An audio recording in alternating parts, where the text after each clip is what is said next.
happened is very similar. It's the Jekyll and Hyde syndrome, but I'm now going to take it a step further so you understand how it is.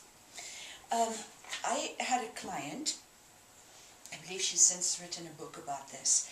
She was in a car accident, and from the concussion in her head, something happened that was unbelievably horrible to her. She remembered.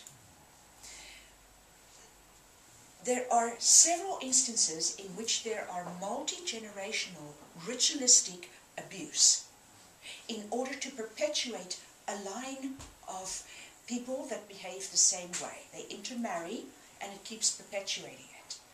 In one case it is for government. There are government sex slaves that can absolutely not remember what they did. If the high officials are pedophiles, there are children that absolutely cannot remember what happened because they have fractured the personality into two. And oftentimes in the feminine line, they're beauty queens. They start with little tiny girls that are beauty queens, the mothers were beauty queens, and so on. Or the grandmother was Mrs. Mississippi. Well, that sounds strange. Let's try Mrs. Kansas. Miss Kansas. Miss Mississippi sounds like I'm stuttering. And by the way, this speech, like for instance, Serge, your breathing is not.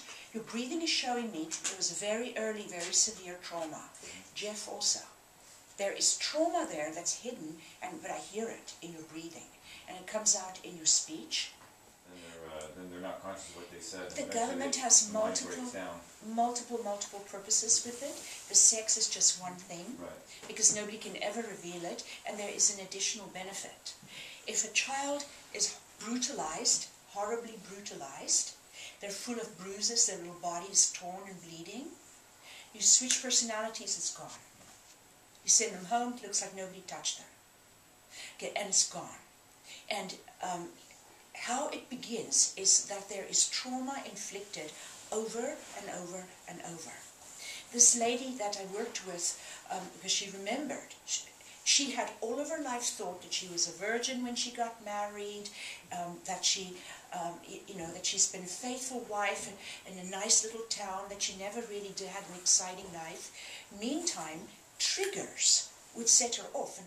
And so government have deliberately trained it, like in this woman's case, when her baby was born, the newborn baby was born, two men in dark suits walked into her hotel room and held the baby's breath till the baby was blue, held the baby's mouth and nose till the baby was blue, to start the trauma experiences from day one.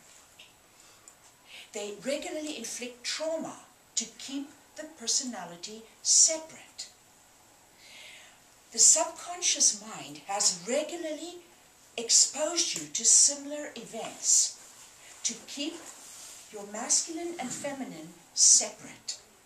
When they're separated, then you're totally controllable.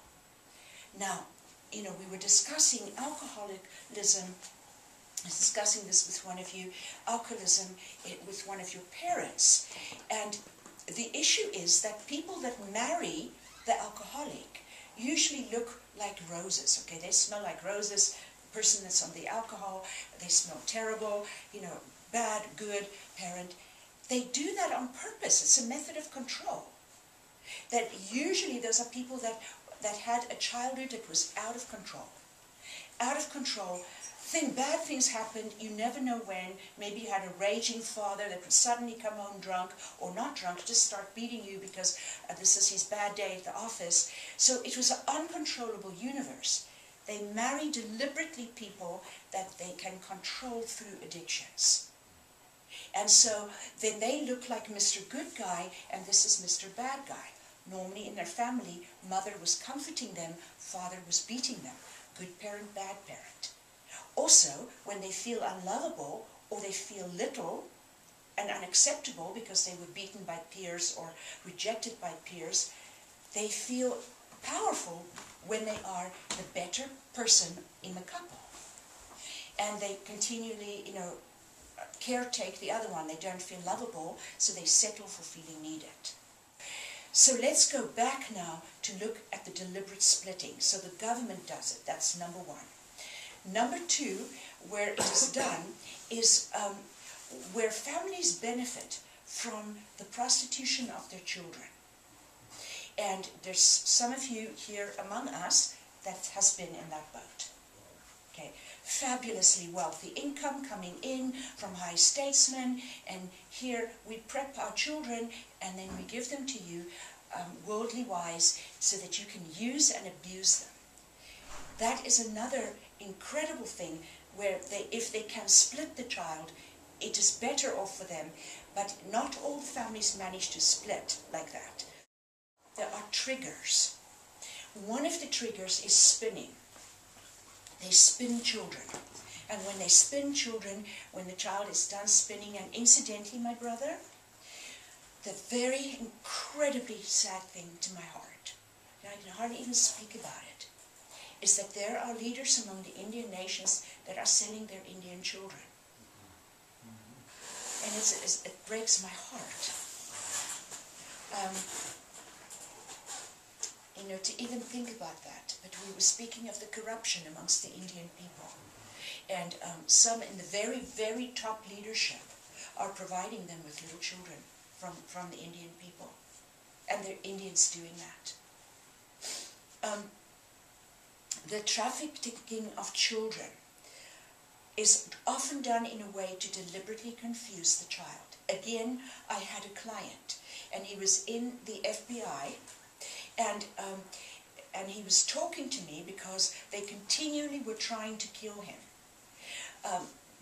But he would, for instance, he'd put a hair over the top of his cupboard, go out, and he'd come back, and he'd see that somebody has opened the cupboard.